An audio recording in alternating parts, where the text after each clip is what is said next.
psicoanálisis.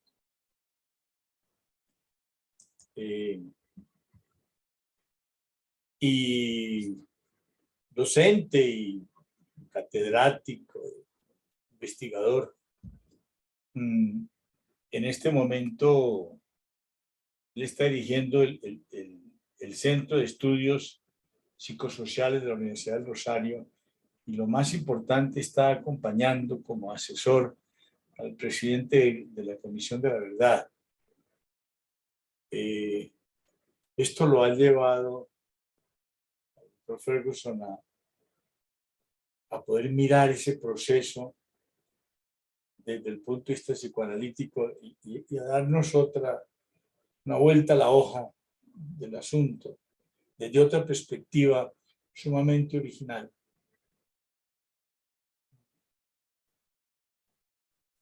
Que cae como anillo al dedo a esta propuesta nuestra del grupo de aperturas en psicoanálisis, que tiene como sentido remozar un poco hasta donde sea posible la postura analítica, incluyendo, como lo hizo Freud tantas veces, lo social, y aplicar el análisis a los fenómenos sociales. Así es de que vamos a regodearnos con una gran exposición, de eso estoy seguro, porque conozco su pensamiento y parte de lo que hoy va a comentar Alberto. Entonces, don Alberto Ferguson tiene la palabra. Muchísimas gracias, Guillermo, y muy bienvenidos todos y todas a esta reunión. Les agradezco mucho que estén aquí presentes y espero que lo que les comparta hoy sea de interés. Siempre he pensado que cuando uno va a empezarle a hablar a un grupo de personas como ustedes, es importante como compartirles el estado de ánimo en que uno está, ¿no? Y que tiene en la mente en ese momento, en estos últimos días, y en mi caso, experiencias de ayer, digamos. Entonces, para empezar a darle el tono antes de mostrar la presentación que tengo y un PowerPoint donde tengo algunos puntos, empiezo por ahí, empiezo por comentarles y eso les va ambientando un poco como el sabor, ¿no? Y la tónica de esta reflexión. Ayer tuve unas conversaciones muy largas, estuve en el canal del Dique y conversando con personas en distintos puntos del canal del Dique. Como ustedes saben, el canal del Dique se está volviendo un lugar que tiene mucha historia, ¿no? De lo que ha pasado en este país. El canal del Dique de alguna manera se volvió una especie de cementerio donde muchos de las personas desaparecidas fueron depositadas y botadas en el canal del Dique. Ayer estuve en eso y recorriendo como algunas de las poblaciones en el canal y conversando a profundidad con dos señoras. Realmente fueron las conversaciones largas que hice, de 2 horas una, de 3 horas otra. Y la historia es muy impactante, ¿no? La historia, algunos de ustedes la conocen más, otros menos. El relato es de una población desesperanzada, una población que vivió esta situación de haber visto su canal, que históricamente tiene tanta importancia en nuestro país, que pasó por tantas etapas, que tuvo tanto que ver en el desarrollo de este país en distintos momentos. Pero les voy a compartir como las partes más significativas del relato de esta señora. Esta señora vive y siempre ha vivido en el lugar que vive por especial celo de privacidad, pues hablo del canal del Dique, pero ni siquiera quiero precisar en cuál población. Y contaba cómo hasta hace unos años eso cesó un poco con los acuerdos de La Habana, pero pasó que su vida transcurría en que parte de su familia, uno de los miembros más cercanos, era parte de los grupos paramilitares de la zona y otro de grupos de guerrillas cercanas. Y habían desaparecido ambos, no sabían de ellos, no en el mismo momento, en distintos periodos, pero vivió la situación.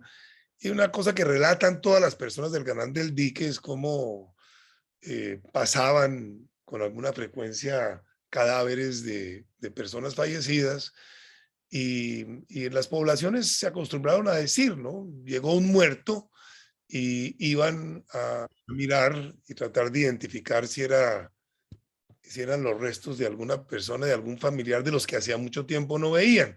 Esta práctica, para mayor crueldad, después fue prohibida por quienes hacían esa práctica y prohibieron que las personas de la ribera y que vivían ahí miraran de quién se trataba, y prohibieron eso y lo castigaban ejemplarmente, como todos lo sabemos. Vengo de oír esto, de entenderlo, de tratar de entenderlo.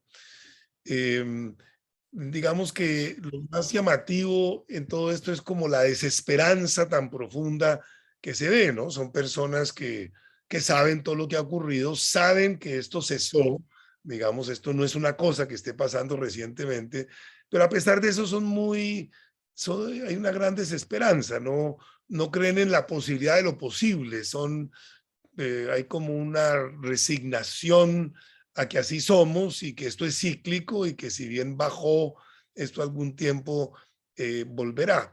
Les comparto esto por dos motivos. En primer lugar, porque es lo que tengo dentro de mí. Creo que es lo que siempre pienso cuando doy clase y tal, uno como profesor debe como compartirle al grupo del que está hablando uno en qué anda en su interior, como para que eso matice un poco y se comprenda uno de qué está hablando.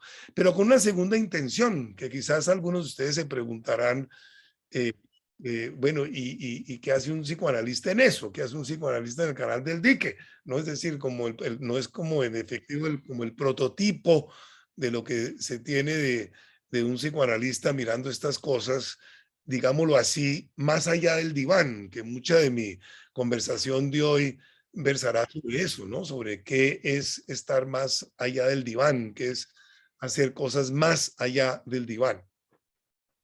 Entonces, con esa primera introducción para que matizarles un poco y compartirles un poco lo que llevo en mi interior en este momento, estas son cosas de altísimo impacto interior, ¿no? Porque nosotros estamos entrenados efectivamente para la escucha, ciertamente para la escucha de cosas muy extremas de los humanos, pero hay un matiz distinto en el escuchar el tema procesado en un diván, a escuchar el tema como en vivo, en carne viva, ¿no? Digamos, tanto carne viva de la persona que cuenta esto como uno al estar escuchando este tipo de relatos. Y esto les da un poco la idea de lo que viene, son reflexiones y trataré de explicar un poco cómo puede una persona formada, pues como mi formación fue pues para presentarme en ese sentido. Yo me formé como médico, me formé como psiquiatra, después me entrené como psicoanalista y pues mi vida ha transcurrido en varios carriles, uno de los cuales pues son estas actividades vinculadas de alguna manera con el proceso de paz. Pero ahora sí empiezo un poco más oficialmente lo que tenía preparado para hoy, dándoles este preámbulo y compartiéndoles como lo que tengo interiormente. Empezando hablando de este grupo de personas que ya el doctor Carvajal les empezó a explicar un poco que esto es un ciclo que hemos estado haciendo algunos colegas que nos une la amistad, nos une el colegaje, nos une el interés por el psicoanálisis y el interés por la amplitud que podría tener y que debería tener el psicoanálisis. Es un grupo que en este momento ha abierto a muchas personas, pero que en este momento ha tenido ya, esta es la cuarta conferencia, tuvimos una primera conferencia que dictó el doctor Ricardo Yamín, que está aquí presente también, y hablando de aperturas, la apertura de la que Ricardo nos habló fue como todo el desarrollo tecnológico, como el movimiento del mundo, y como lo vimos especialmente durante la pandemia, en una actitud de apertura, es influenciado, el psicoanálisis es influenciado por esa apertura y el psicoanálisis puede a su vez influenciar esa apertura. Es un poco el tema que Ricardo Yamín trató con nosotros y nos habló. Todas estas conferencias que les voy a mencionar, empezando por la de Ricardo Yamín, van a estar pronto en un lugar donde los pueden descargar. Es muy interesante y este fue como el comienzo de nuestra conversación, esta conferencia de Ricardo. Después tuvimos la conferencia de Guillermo Carvajal, quien hizo una muy fascinante explicación de cómo a la luz de lo que nos da la formación como psicoanalista, él permitió entender cómo somos griegos, como decía en su conferencia siempre, y mostró con mucha creatividad e ingenio lo griego en la sociedad actual, lo griego el tema de la modernidad, la posmodernidad, obviamente centrado en uno de sus grandes puntos de experiencia, que fue su capacidad y su gran experiencia con adolescentes. Después tuvimos el gusto de escuchar a Luis Fernando Orduz, que nos dio una conferencia muy interesante que la denominó Más allá del falo. Esta conferencia de Luis Fernando también muy vinculada con lo que está pasando en el mundo. Es decir, nosotros hace ya rato salimos de esto que fue tan importante en las primeras conceptualizaciones teóricas y prácticas del psicoanálisis, que fue esta posibilidad de lo masculino y lo femenino, pues mostraba cómo pues esto ha cambiado en un mundo que ya no tiene dos géneros, sino tiene múltiples géneros, ¿no? Y múltiples matices de géneros, que fue lo que él por eso lo tituló Más allá del falo. Pero se los digo, lo que mis colegas han hablado, los que me precedieron han hablado, todas estas conversaciones tienen de común lo que yo llamaría en este momento, en algunos casos más allá del diván y en algunos casos independiente de, pues es una manera de decirlo, de más allá del diván realmente, pero sí unas aperturas que muestran es la enorme riqueza y potencialidad que tiene el psicoanálisis, potencialidad que tiene muchísimo más allá de los psicoanalistas. El psicoanálisis hace mucho rato que dejó de pertenecerle a los psicoanalistas. El psicoanálisis es un conocimiento universal que le pertenece a la cultura, que le pertenece a la civilización, que ha sido incorporado en múltiples disciplinas y opera y se desarrolla y hace crecer disciplinas y él mismo crece con esas disciplinas en la medida en que estas aperturas se permitan y se favorezcan. Entonces, un poco, pues esta es como la presentación. Yo, como les decía, preparé una presentación que les voy a mostrar como para darles una idea de lo que en estos 30 o 40 minutos hablaré, pero después quitaré la presentación porque pienso que es mucho mejor estar conectado como directamente. Cuando uno se pone una presentación en la mitad, como que se vuelve un obstáculo. Yo pienso, dentro de estas limitaciones de lo digital, pues por lo menos hablar directamente con ustedes. Maravilloso los que les guste y se sientan cómodos con tener la cámara prendida. Eso es una cosa que uno siempre valora, pero lejos estamos de exigirlo y como se sientan cómodos es lo importante. Entonces voy a compartirles una presentación más como para que se den cuenta de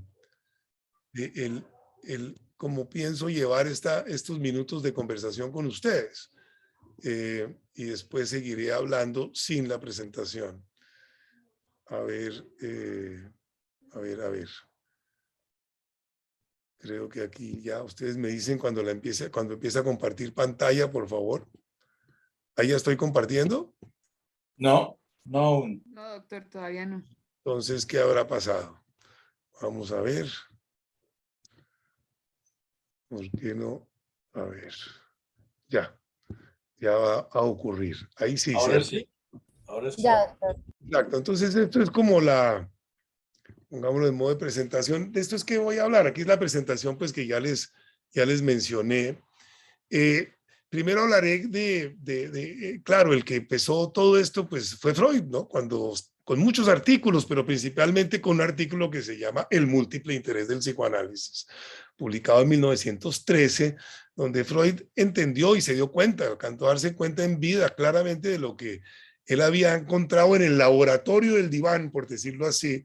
Tenía una infinita aplicación a la cultura, a múltiples, por no decir a todas las disciplinas. Para mí es como una ciencia básica de muchísimas disciplinas, el conocimiento de cómo opera la mente humana y sobre todo la interacción de la mente consciente y la inconsciente que trajo Freud. Es de interés, como se ha sabido, de muchísimo más allá pues del interés clínico del psicoanálisis, que es un interés muy grande y muy importante, pero lejos de ser el único. Entonces, el punto que ahí trataré de plantear es cómo en teoría, en la teoría, no en teoría, que suena distinto, sino en la teoría, el psicoanálisis tiene un múltiple interés en distintos frentes, en distintas disciplinas, pero hay otro hecho muy importante que también que ha sido tal vez un olvidado, que es que algunos de ustedes conocerán más, otros conocerán menos cómo se forma un psicoanalista, como esa la cosa tripartita de un análisis personal muy largo, de unos seminarios teóricos, de unas supervisiones de casos, pero el hecho es que esa formación del psicoanalista, que es dispendiosa, es cuidadosa, es minuciosa, por decirlo menos, lo forma y le da capacidades, le da competencias, para decirlo en un término más moderno, para múltiples actividades, ¿no? Ahí sí, más allá del diván y en muchas frentes y en muchas culturas. Ciertamente, reitero, pues el que empezó todo esto y aplicar el psicoanálisis a la comprensión, como ustedes saben, del arte, de la literatura, de la sociología, de la antropología, de la filosofía, pues obviamente fue Freud. Después pasaré como a hablar un poquito de lo que de lo que pudieron ser, lo que pudo ser como la vinculación que yo he conocido con el proceso de paz, ¿no? En el diseño del proceso, cómo conocí un poco el conflicto colombiano a través de algunos de los impactos del conflicto. Todo el mundo ha sido impactado en Colombia por el conflicto, pero algunos hemos tenido unos sitios por circunstancias de la vida donde hemos visto más esos impactos. En el caso mío, como lo conversaré, pues fue básicamente en la comprensión de los amputados víctimas del conflicto, en el análisis profundo de muchos secuestrados, pues ex secuestrados, casi que por definición, y mucho de lo que se entendió del conflicto a través de mi trabajo con los habitantes de calle, que hice durante muchos años. Y finalmente con algunas acciones concretas, primero en la negociación con el ELN, donde tuve la oportunidad de ser parte de la delegación del gobierno, y actualmente con la vinculación que tengo con la Comisión de la Verdad, que ya explicaba Guillermo. De ahí entonces plantearé algunos como hechos ilustrativos de cómo pues permite el conocimiento y la teoría psicoanalítica entender un proceso de paz, en qué manera, cómo podemos contribuir con unos simples ejemplos reales que aquí menciono y que más en detalle lo mencionaré más adelante. Y por último, bueno, los hallazgos, por último, no por último, penúltimo, faltan dos cosas, como los temas donde hay especial aporte pertinentes a un proceso de paz, pertinentes para comprender la guerra y la paz, pero que desde el psicoanálisis cobran un matiz muy especial. Y por último, algunos como hallazgos finales que son como aprendizajes de todo este proceso. Entonces interrumpo aquí la compartida, que esto era como para darles una visión preliminar de por dónde va a rondar estas palabras breves que tengo para decirles hoy. Perdónenme, aquí yo tengo que cuadrar una cosa. Perfecto, aquí para poder hablarles a ustedes y al tiempo mirar estas diapositivas. Entonces, les decía que que el múltiple interés del psicoanálisis es algo que Freud presintió desde un comienzo, ¿cierto? Él presintió muy claramente cómo el psicoanálisis tenía múltiples, discúlpenme aquí que cometí un error de manejo aquí y me estoy tapando a mí mismo acá. Me estoy bloqueando ya. Ya me desbloqueé bien. Entonces, este primer punto que es fundamental es entender ese múltiple interés que tiene el psicoanálisis teórico. Es casi imposible pensar actualmente, entender temas de antropología, de teología, de religión, de sociología, de lo que usted casi diría uno.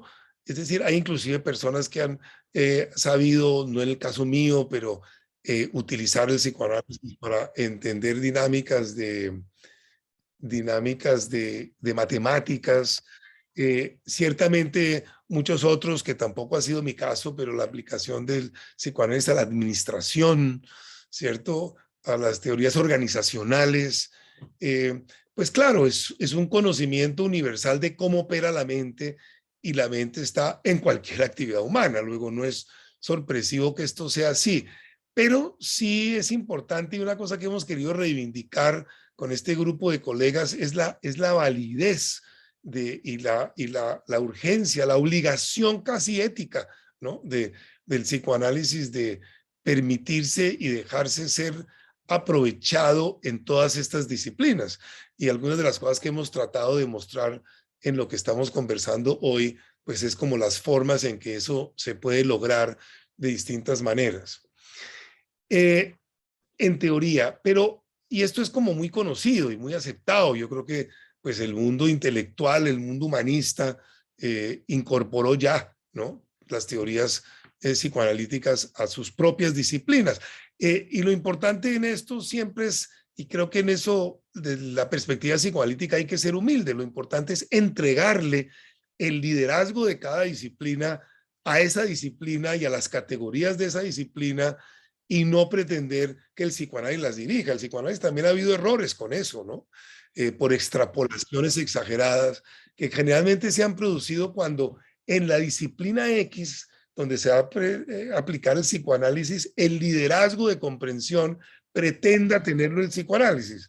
Ahí se plantean posiciones absurdas, ¿no? Como y extrapolaciones que no funcionan. Es como si uno pretende hacer el aporte del psicoanálisis a la sociología, por decir cualquiera de las disciplinas, es importantísimo, pero que el liderazgo en la comprensión de lo social lo tenga la visión psicoanalítica, ahí es donde el tiempo ha demostrado que es donde está el error, ¿no? Que son las categorías sociológicas, es el sociólogo, ¿no?, el que sabe de la mejor manera cómo incorporar lo psicoanalítico a su disciplina y en ese sentido le aporta y no lo desvía. Los errores han sido por desviaciones de esto que seguramente ocurrieron, sobre todo al principio, cuando empezó el psicoanálisis a incursionar en distintas disciplinas como a pretender ser la explicación última de otras disciplinas. Esto realmente, en mi opinión, esto es todo controversial. Todo lo que estoy diciendo ahora es controversial y ojalá suscite una conversación con ustedes. Pero para mí, la válvula de seguridad en esas incursiones psicoanalíticas es dejándole el liderazgo a las categorías de la disciplina X en la cual se está utilizando lo psicoanalítico. Esto es una cosa como que para mí es como esencial, porque si no ocurren esas extrapolaciones que generaron cuestionamientos muy grandes, claro, explicando de golpe todas las posturas políticas a través de las categorías psicoanalíticas del parricidio, del filicidio, no. Que el parricidio y el filicidio son conocimientos de la psicología humana importantísimas de entender en política, en sociología, en antropología, sí, pero bajo el liderazgo, repito, de esas disciplinas. Pienso que eso es como la advertencia grande, la advertencia importante para hacer en esos terrenos de la incursión.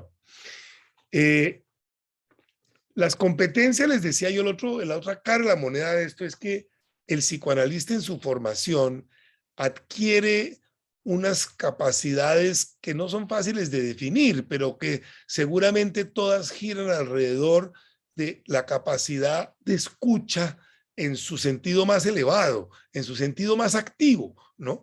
Aunque sea en silencio, ¿no? Pero son silencios profundamente activos los de la escucha psicoanalítica, y esto hay muchísimos terrenos en que el nivel de sofisticación, digamos, en que ha podido, que tiene que desarrollar una persona que se forma como psicoanalista en la escucha, le permite unas actividades, unos equilibrios, le permite un acoger en su interior pensamientos no solo diversos, sino pensamientos totalmente contrarios e inclusive opuestos a los de él mismo, ¿cierto? Que favorecen y que le da unas capacidades que pocos tienen, pocos profesionales en su entrenamiento tienen, no por una capacidad individual que tenga, sino porque su formación es en eso, se vuelven como un atleta, por decirlo así, de la escucha, ¿no? Y desarrolla una capacidad muy importante, que es lo que ustedes empezarán ya a presentir, por ejemplo, es una de las capacidades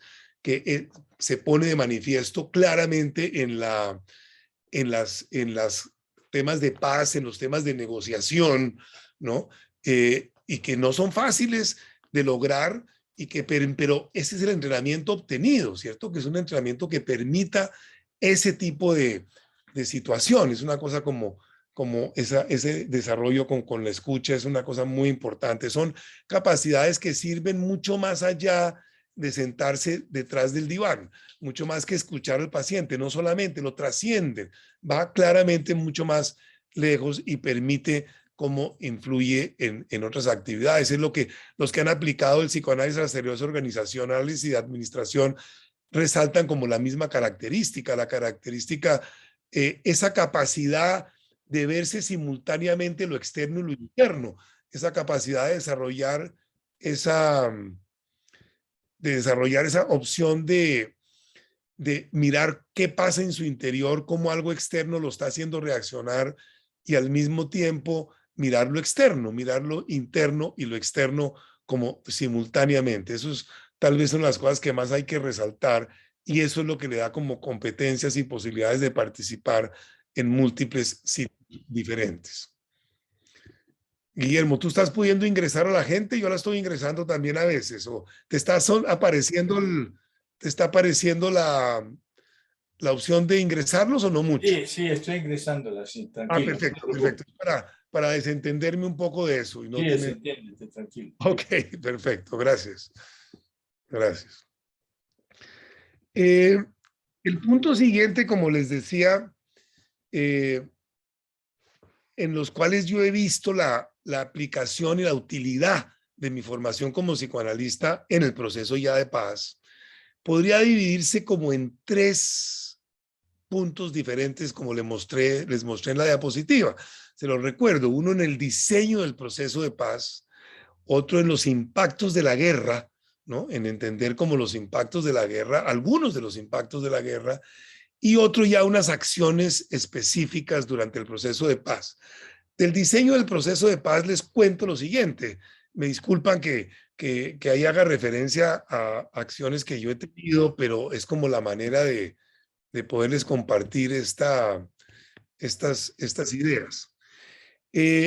Realmente desde 1990, ¿no? Y en eso tengo que reconocerlo por créditos reales de cómo fue la cosa. No, créanme que no es una postura política, pero porque es un nombre muy politizado, pero trabajé durante un tiempo importante cerca a Juan Manuel Santos, al presidente Santos, cuando estaba diseñando y pensando su proceso de paz. Y yo vi que la formación mía y la disciplina mía me daba elementos importantes en ese diseño en varios sentidos. En primer lugar, en entender en una especie de lo que algunos llaman psicoanálisis aplicado, que yo, pues, el término aplicado prefiero no incluirlo, ¿no? Porque pienso que es una cosa como que plantearía como un psicoanálisis como de segunda, ¿no? Que no fuera la esencia, y pues depende, ¿no? Si uno está en eso, pues esa es la esencia.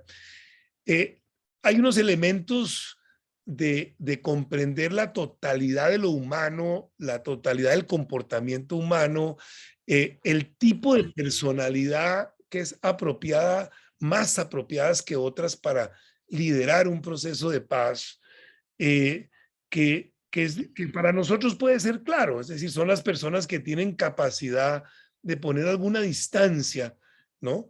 De sus afectos, de sus sentimientos, que son capaces de autoobservarse a sí mismos en una mínima cantidad que les permite no reaccionar simplemente como esclavos de lo que están sintiendo y de sus preferencias. Entonces, esa capacidad de poner una cierta distancia entre lo que se siente, lo que se cree, entre la ideología de uno, es una capacidad que nosotros desarrollamos ahí sí volviendo a los divanes, en nuestros divanes, pues se acuerdan, se acuestan personas de todas las ideologías, de todas las religiones, y si algo logra uno como entrenamiento es tener la posibilidad hasta cierto punto, todo eso tiene límites, claro, pero por lo menos es un margen amplio, ¿no? De poder ver ese ser humano, digamos, que hay ahí detrás, debajo de sus estigmas, por decirlo así, que es una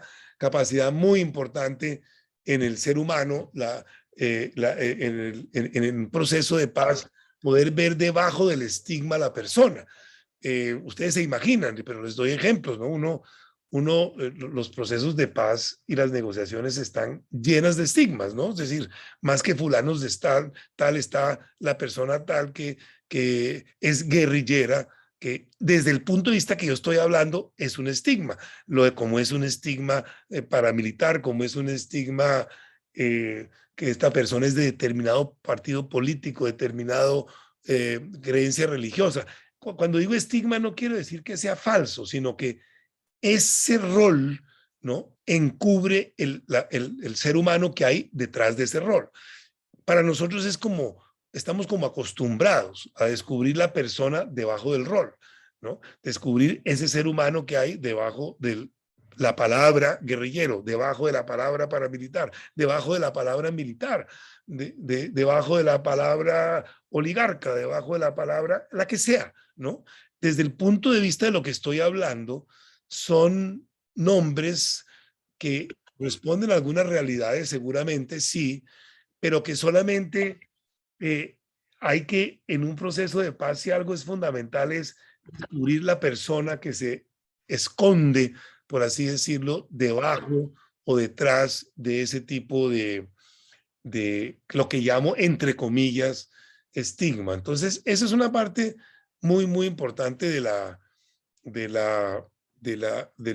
lo que permite que uno colabore en un proceso de paz en ese sentido. Y así, desde el diseño mismo del proceso de paz, yo creo que fueron importantes los aportes en que mostrar cómo se diseñara de una manera que pudiera obviarse ya después durante un proceso de conversación ese tipo de estigmas y que ubicáramos como los seres humanos. Les decía que lo segundo eran los impactos de la guerra.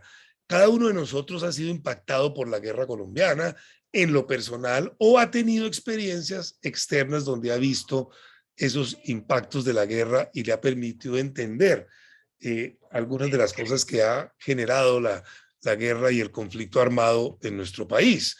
En el caso mío, fueron tres frentes principales. Durante mucho tiempo yo trabajé, todavía lo hago en parte, en intensidad mucho menor, con habitantes de calle diagnosticados con enfermedad mental.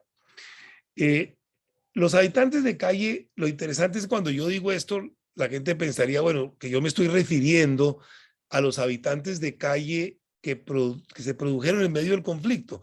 Son muchos, muy difíciles de definir cuántos son producto de eso y cuántos no, pero no me estoy refiriendo a eso, me estoy refiriendo a que los habitantes de calle, eh, para sorpresa de uno, tienen unas comprensiones del conflicto colombiano profundamente interesantes y aún los habitantes de calle y casi que más que además tengan enfermedad mental grave. Esto es un poco insólito porque las personas que no han trabajado con este grupo de población tenderían a pensar por el estigma, precisamente es un habitante de calle o es un loco de la calle y no tienen como la experiencia de descubrir como el ser humano que hay detrás de la palabra loco y de la palabra habitante de calle o indigente, como se les decía antes, no visualizan lo que al trabajar con ellos se visualiza, que es el profundo contenido de reflexión, de comprensión del país,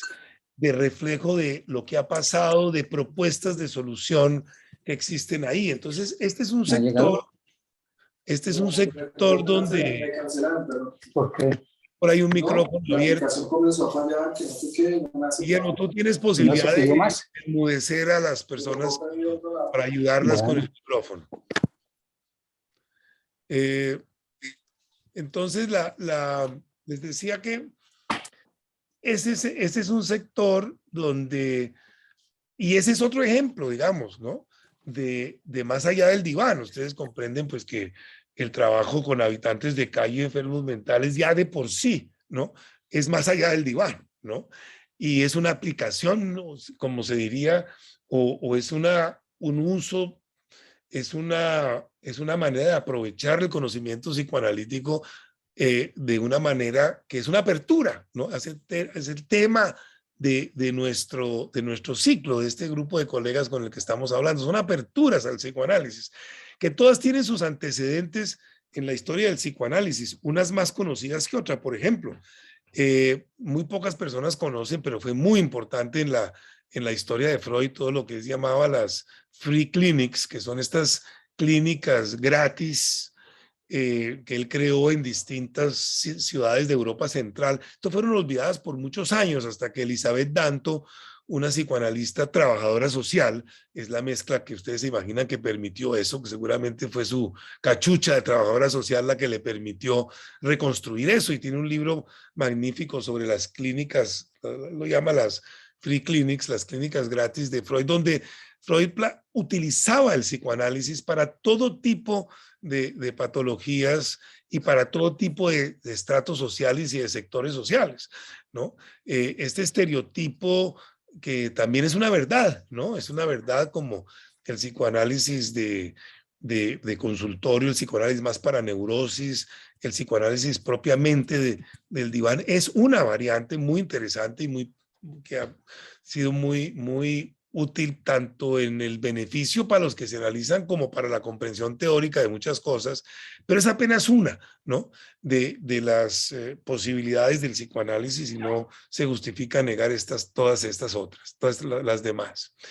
Les decía, el otro frente grande que tuve oportunidad de vivir mucho tiempo fue el trabajo, esto fue cuando colaboré un tiempo en la creación de un nuevo batallón de sanidad en la fuerza pública, donde se trata de recuperar y acompañar a la recuperación a las personas víctimas de mina antipersona, principalmente los soldados amputados. Ahí tuve un gran fracaso que vale la pena mencionarlo, porque hice todo un intento que no se logró, de tratar de obtener que este centro de rehabilitación de amputados fuese un hospital de paz, como ocurrió en algunos sitios de Centroamérica, en los procesos de paz de allá, en que se unían las víctimas de distintos bandos.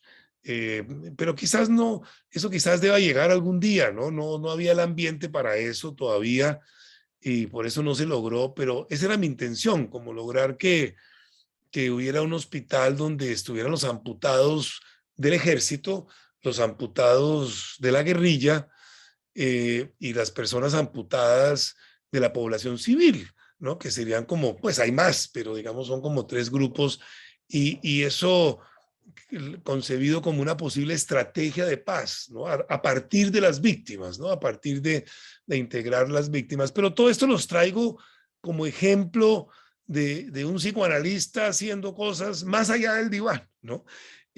Pero yo lo reconozco que con las herramientas psicoanalíticas, es decir, como sería una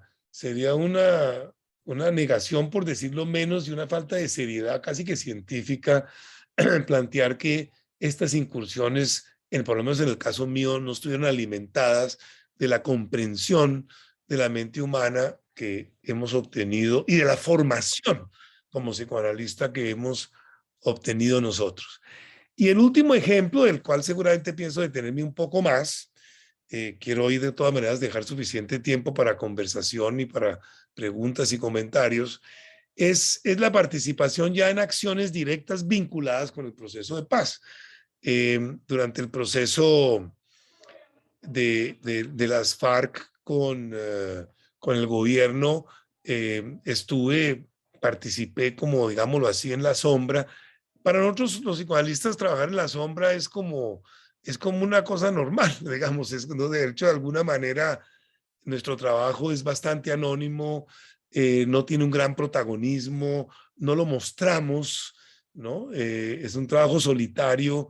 Luego eso es parte de la formación y que le permite a uno fácilmente estar en estos procesos de manera discreta, sin tener protagonismo, sin necesidad de figuración, o no porque no tengamos esas necesidades, sino porque parte de nuestro entrenamiento es como procesar esas cosas de alguna manera que nos permitan no estar llevados por esas necesidades de figuración y permiten hacer la tarea mucho mejor. Y en el caso con el ELN, ahí ya fue mi momento más público en eso, en el sentido pues que fui parte de esa delegación, en esas conversaciones. Y es por un lado, bueno, es una de las experiencias, yo no dudaría en decir, más interesantes que he tenido en mi vida, la posibilidad de interactuar en esa mesa de negociación con todo lo que ello implica, todas las conversaciones que ello implica. Y créanme que la formación como psicoanalista para mí fue profundamente útil en esas conversaciones. No solamente en la comprensión, digámoslo así, de la otra parte, de la dinámica de las personas del ELN con quienes teníamos varias conversaciones. En esos procesos de negociación, las conversaciones ocurren por lo menos en 3 niveles. En la mesa oficial, que tiene pues inclusive personas externas, garantes de otros países, las conversaciones, los back channels que se llaman en negociación, que es cuando uno conversa con la otra parte pues privadamente y tratando de destrabar puntos complejos e individualmente, ¿no? En conversaciones informales donde se aprende muchísimo. Y yo notaba que el entrenamiento que yo había tenido como psicoanalista me daba las posibilidades de reaccionar distinto a muchas cosas, que en ocasiones reaccionar distinto es no reaccionar, o por lo menos no reaccionar rápidamente, ¿no? Sino dejar como procesar todo y esa capacidad de mirarse uno por dentro, ver lo que está sintiendo y favorecer situaciones de afuera. Y le permiten a uno jugársela de alguna manera en cosas que permitan, por ejemplo, construir confianza, que es tan importante en una negociación. Yo desafortunadamente, ustedes comprenderán, uno hace un pacto ahí de privacidad, obviamente, en estas cosas y no puedo traer como ejemplos como quisiera traer de ese proceso de negociación y esas conversaciones. Pero sí les digo cómo es de útil esa formación, no porque así no fue, yo no fui llevado a esa delegación en calidad de psicoanalista, ni muchísimo menos en calidad de una persona para negociar, pero sí me doy cuenta de las herramientas que le da a uno en el sentido de que como le permiten cuidar al otro y cuidarse a uno mismo, ¿no? El daño y las tensiones que ocurren en esas negociaciones son muy grandes. No tanto, esto lo digo porque alguna vez Humberto de la Calle lo dijo públicamente y tiene toda razón, que él pasó el 60% de su tiempo viendo a ver cómo manejaba las tensiones en su propio equipo de negociación y un porcentaje mucho menor con las FARC, digamos, en el caso de las negociaciones de ellos, porque es lo que se espera, pero esto genera unas tensiones muy grandes internamente en cada delegación.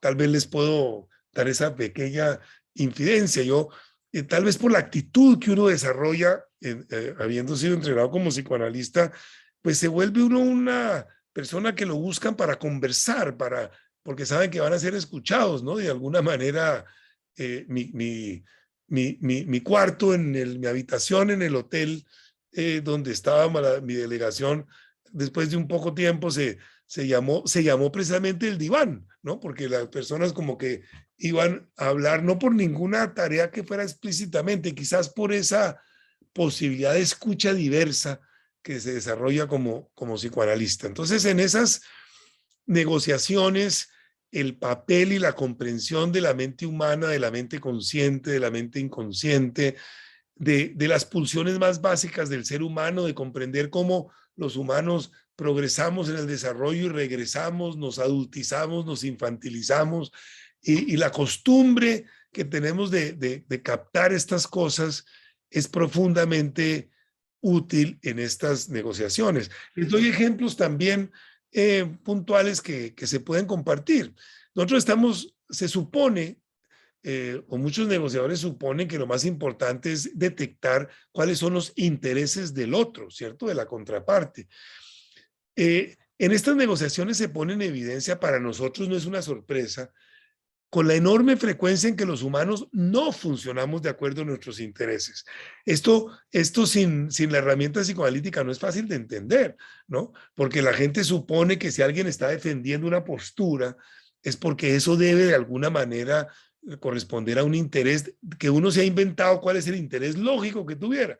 No, los humanos sabemos y los que nos hemos metido permanentemente con las profundidades inconscientes del ser humano, sabemos cuántas veces los humanos, incluidos nosotros, cada uno de nosotros, en nuestra propia experiencia, actuamos claramente en contra de nuestros intereses. Estas son como ejemplos de las pequeñas vicisitudes que tenemos los seres humanos que nos llevan a ser muy útiles en una negociación, porque no suponemos esas cosas, porque sabemos que eso no es así, y sabemos las ambivalencias del ser humano, y sabemos los rencores y las envidias y las competencias, y sabemos que ahí estamos con humanos en pleno ejercicio de todas sus fortalezas y todas sus características humanas. Entonces, esto es un tema que les empieza a dar una idea a ustedes de la forma en que uno desde esta actitud puede como tener un aporte en un proceso de paz. Por último, les voy a mencionar unos puntos que son salidos absolutamente de mi experiencia en los dos lugares, en las conversaciones con el ELN y en lo que he conocido y entendido en la Comisión de la Verdad, que son cosas muy del terreno psicoanalítico, pero que son de una infinita utilidad en estos procesos. Primero, la superación de todo lo que es el maniqueísmo. Es muy difícil tener el oficio que nosotros tenemos y creer el cuento de los buenos y malos, ¿no? Es una cosa que la característica de bueno y malo son características muy transitorias, ¿no? El bueno es una primera impresión, un primer estigma, diría yo también, de bueno que no es sino conocer más a fondo una persona pronto y se descubre que eso pues es un estigma que no dura. Entonces, la superación de posturas maniqueas, el no creer mucho en los buenos y malos, el entender como la complejidad de cualquier persona, la complejidad de bondad y maldad que existe en cualquier persona, ayuda mucho en una negociación. Y esto no quiere decir que uno niegue los grandes horrores de extremos al que puede llegar un ser humano. Eso también para nosotros es parte de lo que entendemos, cómo dadas ciertas circunstancias se puede llegar a los horrores de los que hablé al comienzo de esta conferencia, porque uno diría, bueno, pero ¿cómo puede un ser humano llegar a estas cosas de botar al canal del dique varios cadáveres y después prohibir además que las personas los voltearan y los identificaran para ver si son sus familiares? Pues es comprensible si uno ha estado metido en esto, cómo el ser humano, dadas ciertas situaciones, puede llegar a extremos de inhumanidad, por decirlo de alguna manera, y hacer cosas intolerables e impensables. El segundo que les quería mencionar, los voy a mencionar muy rápidamente, después profundizamos, ustedes quieren en cualquiera de estos, es esa capacidad de mirar adentro y afuera al tiempo, ¿no? Que es una cosa que necesariamente tiene uno que tener en la práctica psicoanalítica. Uno está oyendo, viendo qué le dicen, pero viendo también que despierta en uno lo que le dijeron, y automáticamente mirar adentro y afuera es una competencia, si se quiere, de una enorme utilidad en un proceso de paz. La llamada atención flotante, para nosotros, que muchos de ustedes sé por los nombres que vi que conocen estas disciplinas, otros no. La atención flotante, digámoslo en una palabra, es esa capacidad o esa invitación que tiene el psicoanalista de escuchar con igual interés cualquiera de las cosas, y que lleva al punto siguiente, y lo menciono de una vez, llega a intentar no privilegiar en principio lo que parece trivial de lo que parece importante, sino estamos acostumbrados a saber que con mucha frecuencia lo más importante y determinante sale de lo trivial, ¿no? Y que lo más importante no resulta lo más importante. Luego, eso es un componente, digamos, de la escucha, de permitirse oír sin precipitarse a que uno lo juzgue y lo califique de una u otra manera, que es profundamente útil. El cuidado con las palabras, que la persona pueda actuar en contra de sus intereses. Estoy aquí leyendo el cuadro que les había mostrado, eso ya lo comentamos. Entender el tema procesal en lo humano es de una infinita importancia. Hay muchas cosas de un proceso de paz que las personas no comprenden por cosas inmediatistas. Nosotros estamos acostumbrados a saber que los tiempos de lo psicológico, los tiempos de procesar un duelo, los tiempos de procesar dolores son unos tiempos muy distintos a los que uno esperaría por lógica o por necesidad. El concepto del diálogo, que aquí yo tengo que hacer un reconocimiento, digamos, en mi caso, no solamente a Freud, lo que aprendí de él, sino otro, digamos, de mis maestros no vivos, que es Gadamer, ¿no? Cuando yo empecé en estos diálogos, y desde antes pues lo había conocido, pero lo utilicé especialmente, este concepto de lo que es un diálogo verdadero, que implica la disposición del que dialoga a revisar sus posturas, a cambiarlas y a crear algo nuevo. Ustedes recuerdan, los que lo han estudiado, cómo Gadamer plantea que si después de una conversación de entre dos personas, los dos terminan pensando lo que uno pensaba o uno convenció al otro, ahí no hubo diálogo. El diálogo necesariamente implica lo que él llama la tercera opción, que aparece una tercera opción. Ahí sí hubo diálogo, que se construye en dos personas que dialogan, cuya característica principal es la disposición a cambiar, la disposición a dejarse modificar por aquello que escucha. No solamente escuchar y que eso no pase nada en su interior, no. La parte de la escucha activa de la que estoy defendiendo implica la capacidad de que lo que uno escucha lo modifique a uno, ¿no? Y lo permee de alguna manera. El ser humano detrás del estigma, que ya lo mencioné. Esta capacidad del acompañamiento discreto, del acompañamiento en silencio, de permitir el protagonismo a otros. Esto es una cosa que es difícil y es frecuente no poderla ver en un proceso de negociación, pero es de una potencia infinita. William Ury, uno de los grandes teóricos de la negociación, con quien he tenido el gusto de trabajar muy cercanamente, él fue asesor de todo el grupo de negociación nuestro, profesor de Harvard que ustedes conocen o lo han oído nombrar, plantea cómo en las grandes negociaciones, y él ha estado en muchas, generalmente nunca se sabe, ¿no?, cuál fue el canal, la o las personas que resolvieron el asunto, ¿no? Los méritos se los llevan otras personas, los que tienen que tener protagonismo por su oficio, ¿no? Como pueden ser políticos, donde es perfectamente legítimo el protagonismo y la figuración, pero esa capacidad de producir, acompañar a generar efectos sin ningún reconocimiento, es toda una capacidad difícil de obtener, ¿no?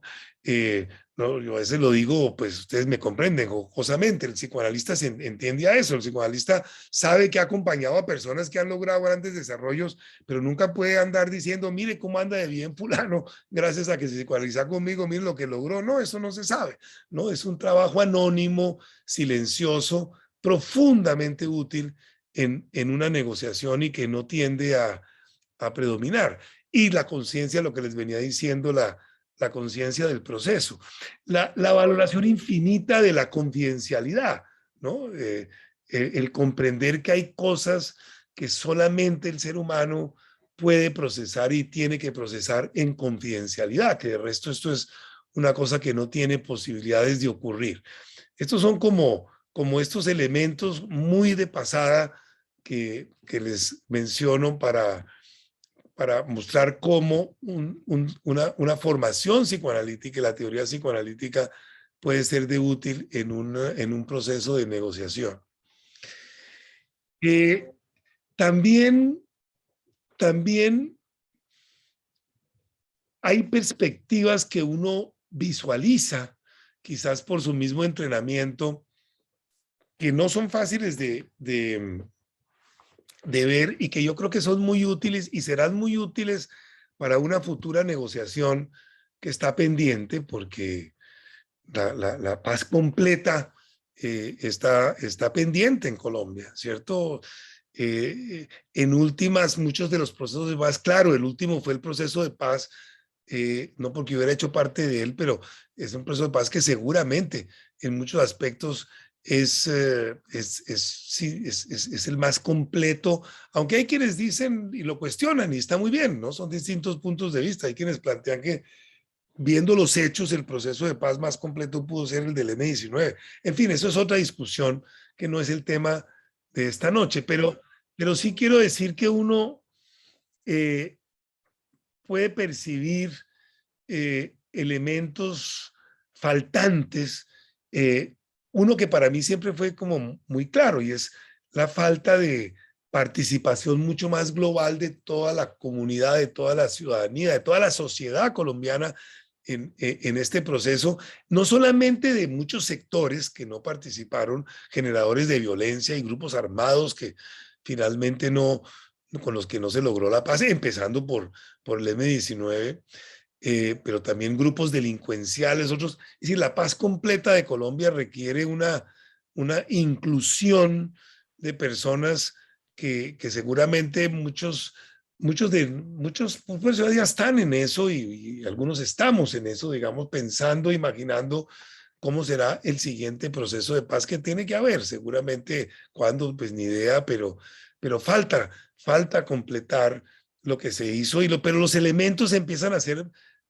por lo menos a visualizarse y a entenderse, ¿no? Como la participación de mucha más comunidad, de muchas más personas, muchos sectores, va a ser absolutamente fundamental. Las confusiones entre lo que es sentarse a negociar y a dialogar, ¿cierto? Que implica este principio de Gadamer, que es una persona que, es decir, no es, porque ustedes saben que hay ese planteamiento teórico de que la negociación es la continuación de la guerra en la mesa y viceversa, que la guerra es una continuación de una negociación, pero con las armas.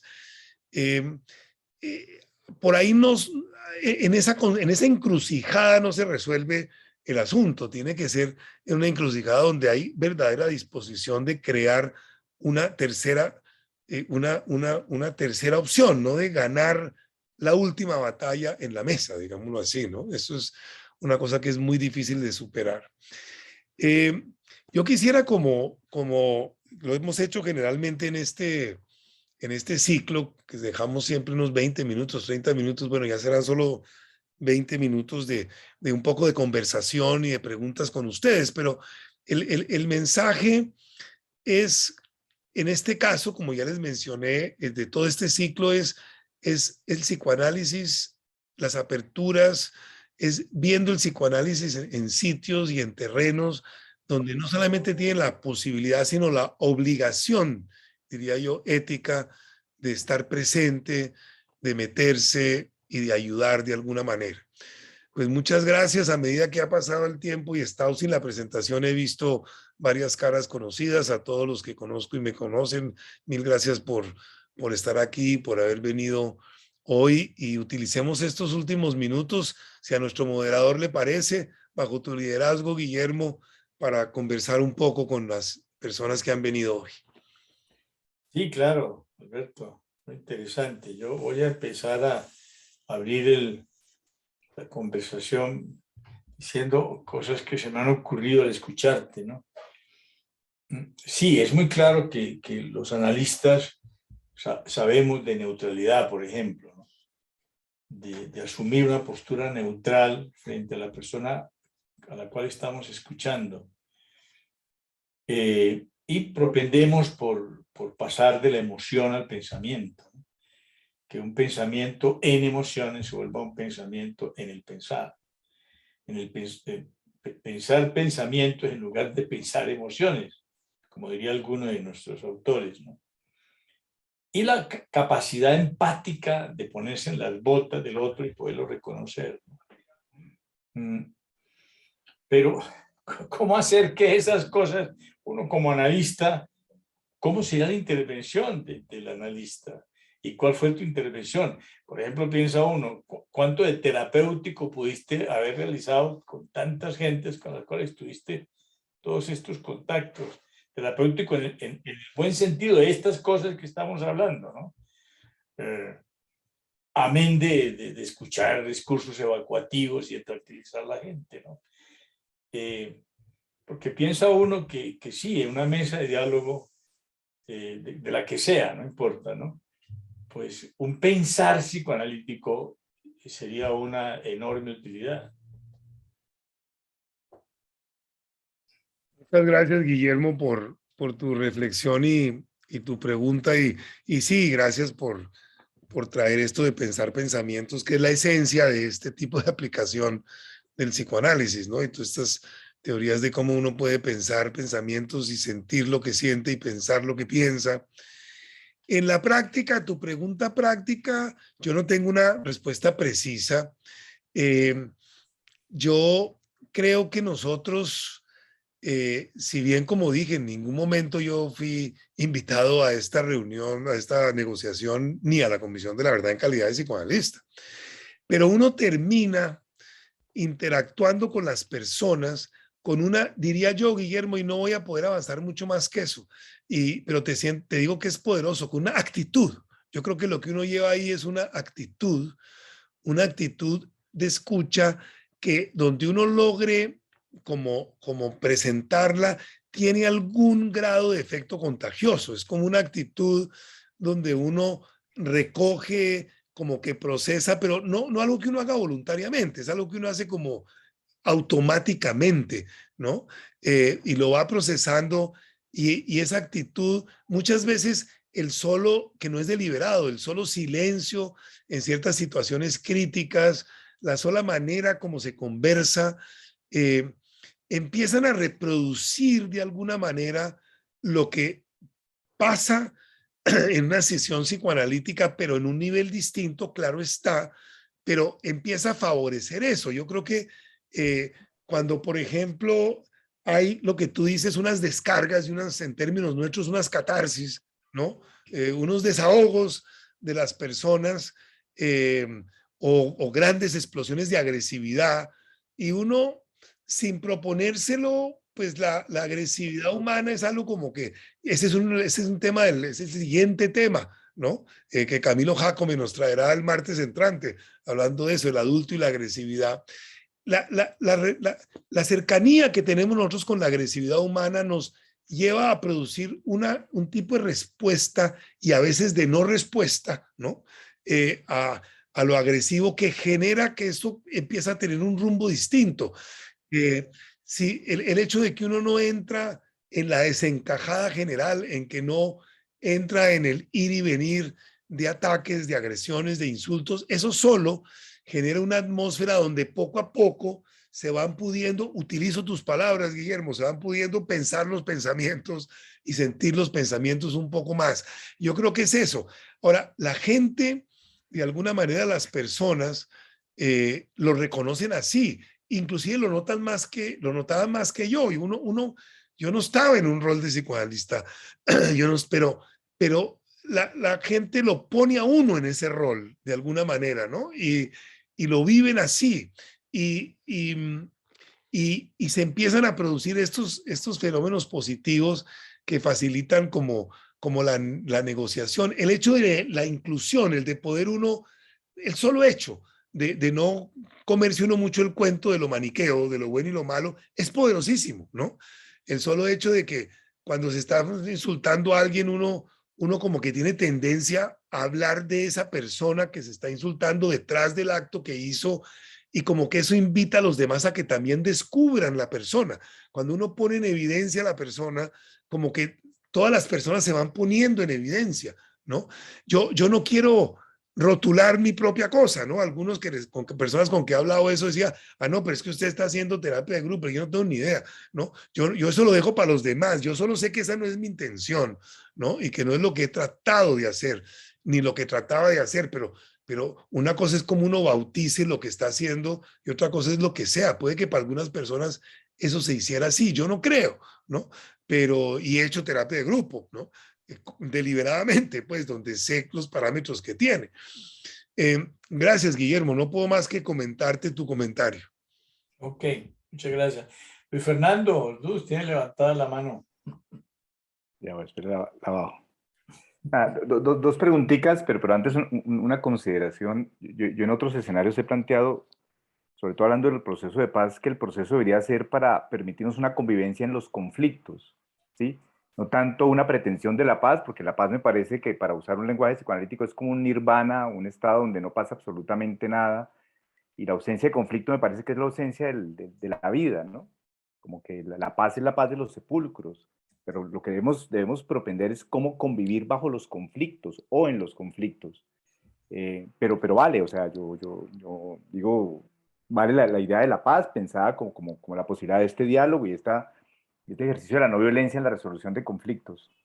Pero con esa aclaración, quisiera como preguntarle qué piensa de la resistencia a la paz.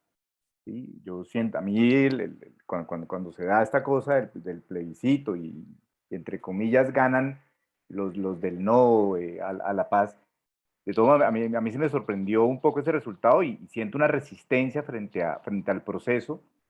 Y a ratos escuchándolo me da un poco de susto reducirlo a la ambivalencia humana, ¿no? Es que en la ambivalencia humana pues todos queremos la paz, pero también queremos que no haya paz, que haya venganza sobre los actores armados. Pero ¿qué piensa un poco usted sobre esa resistencia en lo político, en lo social o en lo humano individualmente frente a la paz?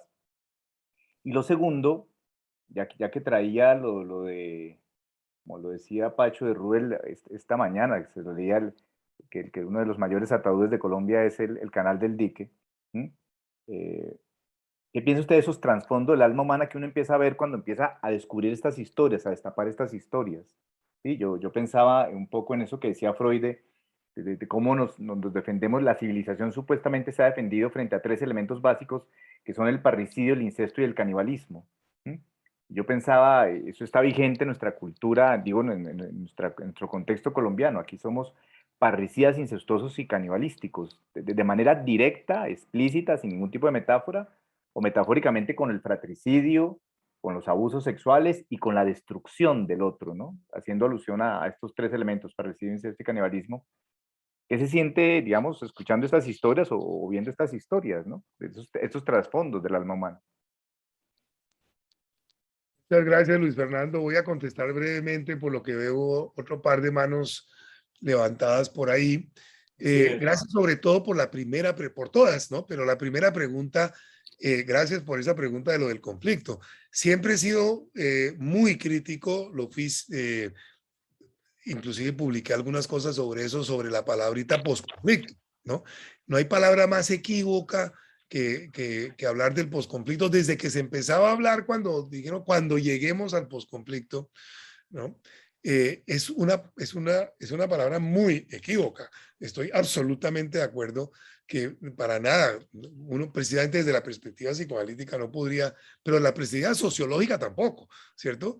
Podría plantear como un posconflicto. Esa palabra es confunde muchísimo. Al contrario, ¿no? Si algo pasa y se conoce y los expertos en estos procesos, yo no pretendo ser un experto como dicen algunos, un pasólogo, como dicen algunos, ¿no?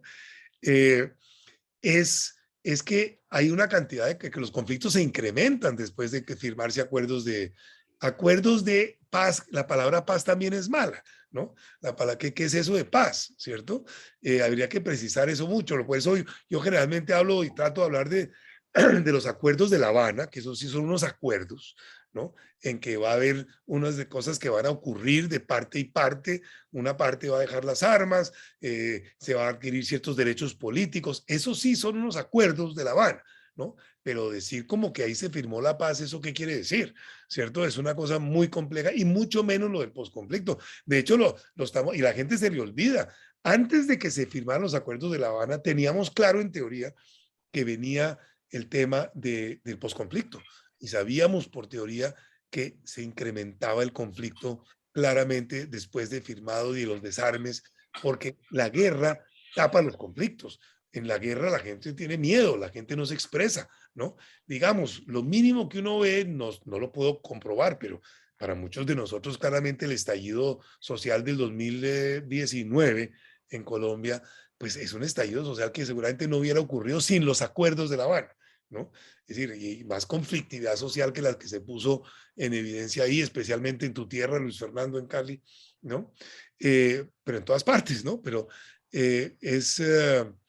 o sea que muy importante esa precisión y para nosotros, si acaso hay maneras distintas de tramitar los conflictos, sí, lo que se está planteando es como acabar con la lucha armada, ¿no? Que tampoco se ha logrado acabar, que logremos dirimir los conflictos sin matarnos, pero no que desaparezcan los conflictos. Al contrario, deben aumentar los conflictos. Si la gente no tuviera tanto miedo de que la maten, habría más conflictos, más expresión de conflicto, pero sin muerte, ¿no? Es como, o sea que la precisión de esos términos me parece fundamental y los que a continuación, dijiste a continuación también.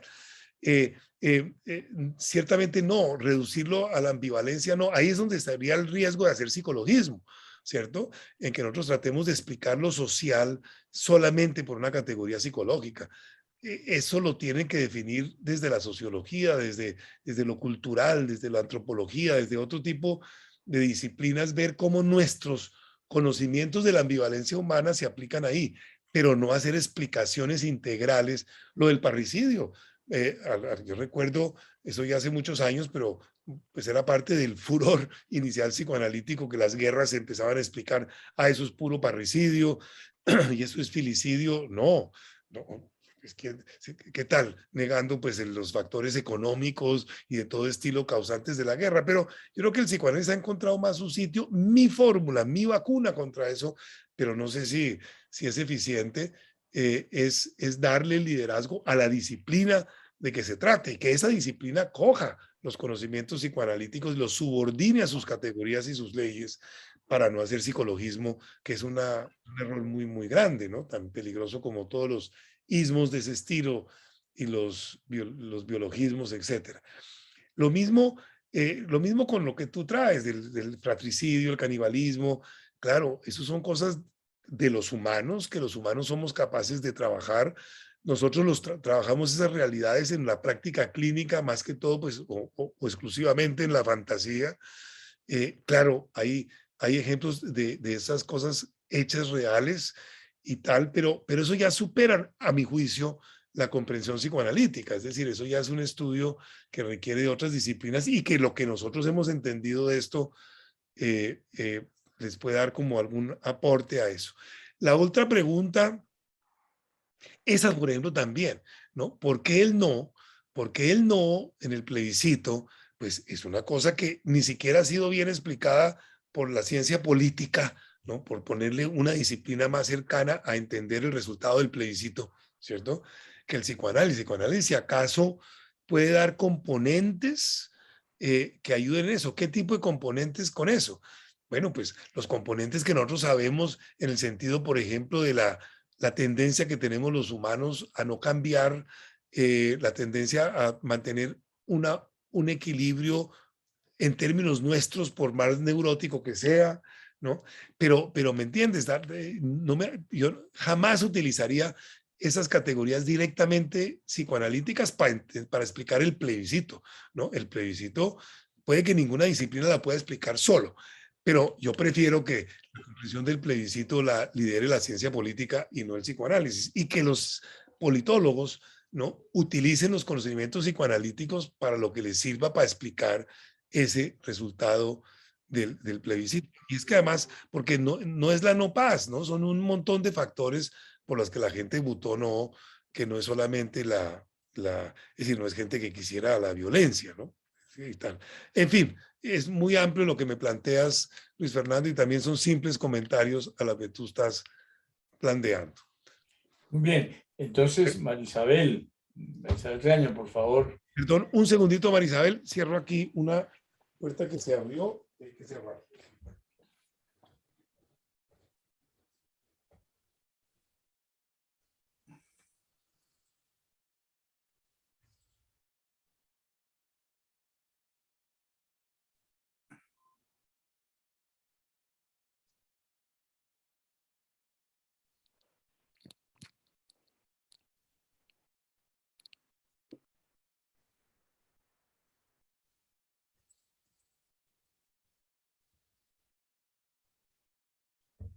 Qué pena, Marisabel, adelante. No se preocupe. Bueno, nosotras somos estudiantes de la Javeriana, estamos en 9º semestre de psicología. Mi compañera es Antonia Upegui. Y nos surgió una pregunta, y es que usted plantea que el psicoanálisis siempre ha trabajado desde la sombra en este tipo de ámbitos, ¿sí? En el conflicto armado, con habitantes de calle. Y la pregunta que nos surge es cómo hacer para visibilizar aspectos como la importancia de quitar el estigma del silencio, de la escucha activa, sin quitarle al psicoanálisis esa posición de trabajar un poco desde atrás, desde las bases, para que otras personas y otros actores puedan adquirir algunas herramientas y habilidades del psicoanálisis sin perder, pues sí, ese trabajo de atrás o desde la base más bien. Muchísimas gracias, Marisabel, por esa pregunta y sí, eso me obliga a ponderar un poco el comentario mío. Hablaba un poco de mi experiencia en primer lugar, ¿no? Mi experiencia y resaltaba ese componente, digamos, de discreción, de no necesidad de protagonismo, pero eso para nada implica, y tienes toda la razón, eso para nada implica que no haya una obligación, como en cualquier actividad que uno hace, de encontrar las maneras de transmitir esto, de publicar estas reflexiones, manteniendo la privacidad de lo que tiene que ser mantenido privado. Pero yo estoy de acuerdo en que esto tiene que hacerse conocer, debe hacerse conocer. eh, Hay que comunicarlo, hay que hablarlo, hay que comenzarlo a hablar mínimamente, como estamos haciendo hoy, por ejemplo, y seguramente en otros escenarios y de maneras más sistemáticas y quizás con una metodología más rigurosa en cierto sentido, pero el llamado, Micho, estoy de acuerdo es una pregunta, pero es un comentario incluido, estoy de acuerdo con el comentario implícito, que esto, o no implícito, creo que lo dijiste al puro final también, esto hay que hacerlo conocer, es obligación de cualquier conocimiento, volverlo público, comunicarlo y son aperturas que pueden ser de una enorme utilidad. Y lo que pasa en el caso mío, estos son cosas que aunque llevan varios años, son de todas maneras recientes, ¿no? Y que están como en proceso, pero Micho, acojo ese comentario como una invitación a que esto tiene que poderse expresar y plantear mucho mejor más adelante. Bueno, María Jimena, por favor, tu comentario. Buenas noches, doctor. Tengo dos preguntas. La primera, usted estaba desarrollando acerca de que casi siempre que se llega como a estas conversaciones y a estas negociaciones, pues se llega con los prejuicios y los estigmas y se categoriza pues a las personas en guerrilleros, paramilitares y demás. ¿Cuáles serían como esas buenas prácticas para lograr una conversación como más cercana y una negociación más cercana y más empática? Y la segunda es que una de las críticas que usted hacía era como la falta de incorporación de la sociedad civil, que cuáles serían esas buenas estrategias para que en unas próximas negociaciones o conversaciones o diálogos, pues la sociedad civil tenga pues una participación más activa. Muchas gracias, María Jimena. Sí, yo creo, empecemos por lo segundo, la la participación si uno mira, es mi opinión personal totalmente. Eso, tal vez algunos de ustedes se acuerdan, en el proceso con el ELN se alcanzó a hacer en una época un cese al fuego, ¿cierto? Que fue cuando coincidió con la venida del Papa. No sé si tal vez con eso lo acuerdan. Se hizo un cese al fuego. Eso se logró pues en la mesa en que yo estaba, no digo que lo logré yo, sino que se logró en la mesa con la que yo estaba, ese cese al fuego. Y la población civil, con ese cese al fuego, en varios sectores del país se empezó a apropiar de ese cese al fuego, es decir, lo valoró, le gustó, pero fue muy corto, fue un cese al fuego muy, muy breve. Ahí fue esa es una de las maneras en que yo planteo en que la potencia que tiene la sociedad civil para estas cosas es gigantesca. No ha habido eso sí ya pasó, pienso yo, con lo de las FARC, ¿no? Por más de que hay unas disidencias de las FARC, pero ya la población civil se apropió de una parte muy importante de desarme que hizo las FARC y de una disminución muy importante de violencia en algunos sectores. Lo que pasa es que eso se complicó, fue porque eso después, es mi opinión, seguramente no veo a quién más decirle que pudiera haber hecho eso. El Estado no ocupó efectivamente muchos de esos lugares que se habían dejado y fueron cooptados por nuevos grupos y otros sectores, pero ahí solo cuando la población civil se apropia de un logro es cuando se va a mantener indefinidamente, porque no va a permitir que se destruya, ¿no? Tuvimos esa pequeña muestra con el cese al fuego, ¿no? Y después, pues no hubo una grande. Luego, yo creo que esa parte es fundamental. Y la primera pregunta, sí, es el arte de descubrir realmente, si uno tiene la convicción, pero además tiene la costumbre, como tenemos nosotros así en nuestra formación, de que puede llegar el que sea, uno le pueden decir cualquier calificativo que no es falso. Pues el que es guerrillero, sí, el que es y el que es paramilitar, y etcétera.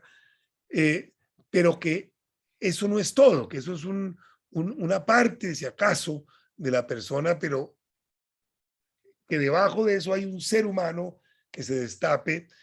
Es relativamente fácil, no es sino no, es lo mismo que con lo bueno y lo malo. Si uno no tiende a creer en el estigma de que esta persona es solamente un guerrillero, o es solamente un paramilitar, o es solamente un oligarca, o es solamente X cosa, ¿no? Sino que hay una persona ahí, si uno tiene esa como convicción, lo descubre porque lo descubre, ¿no? Y se empieza a relacionar con lo otro porque le es insuficiente. Lo grave es cuando uno cae en el estigma y dice y piensa que esa persona es solo guerrillero y eso quiere decir que él es lo que uno piensa, además que es un guerrillero, que puede no tener mucho que ver con la realidad o sí tenerlo. Luego yo creo que esa es la manera como de romper eso, pero qué bueno que captas ese parte del mensaje como esencial. Bueno, para terminar, Juan Nicolás Cardona, haz tu comentario. Sí, muchas gracias.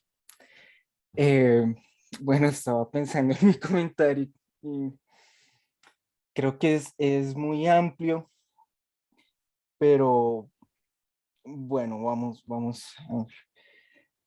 Yo creo que algo muy importante de este campo del que estamos hablando hoy no es solo como pensar en qué tiene el psicoanálisis por aportar a estos procesos, sino estos procesos también cómo interpelan al psicoanálisis. Y mi pregunta va en esa dirección. ¿Cómo pensar en procesos sociales de violencia política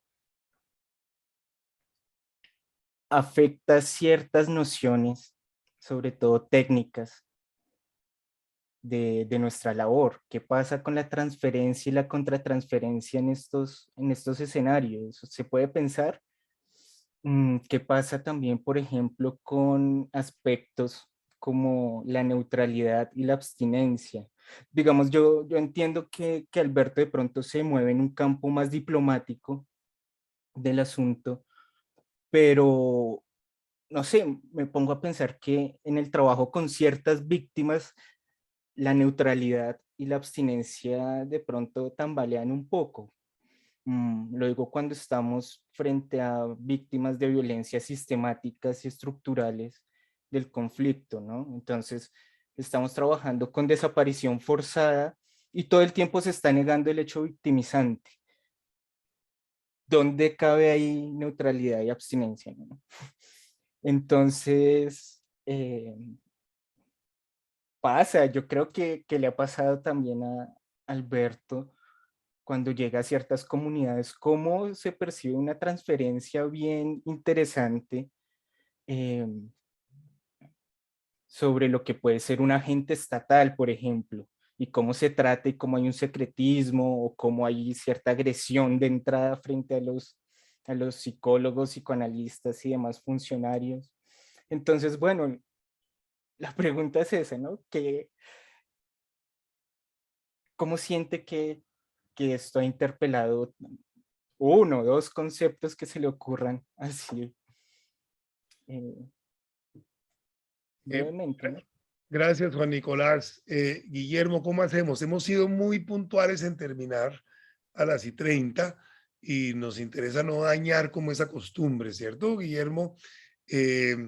Yo registro tu pregunta, Juan Nicolás, y si tú me pones porque es muy larga de contestar también, no es larga la pregunta, la respuesta es más larga, ¿no? Si tú me pones en el chat tu correo, me comprometo a contestarte y se me ocurre proponer, Guillermo, hacer lo mismo con la pregunta de José Alejandro y de Luis Fernando que están pendientes, Sí, para me mantener parece, nuestra costumbre de interrumpir a tiempo. sí, me parece una disciplina muy psicoanalítica. Sí. Bueno, muchísimas gracias a todos por su asistencia, Alberto por sus profundas reflexiones sobre este tema tan complejo. A invitarlos a nuestra próxima conferencia del doctor Camilo Jácome alrededor del tema de la agresividad y del ser humano, que es un tema apasionante, y prepararse para el año entrante, ¿no? El nuevo ciclo de conferencias que esperamos sea de mujeres, así incluida colegas psicoanalistas y a otras personas no psicoanalistas, que es nuestra oferta también en estas aperturas, que haya personas no psicoanalíticas que nos traigan y nos conversen sobre estos temas y podamos intercambiar con otras disciplinas. Bueno, muchísimas gracias por su asistencia. Buenas noches. Un abrazo a todos y a todas. Gracias, feliz noche. Gracias.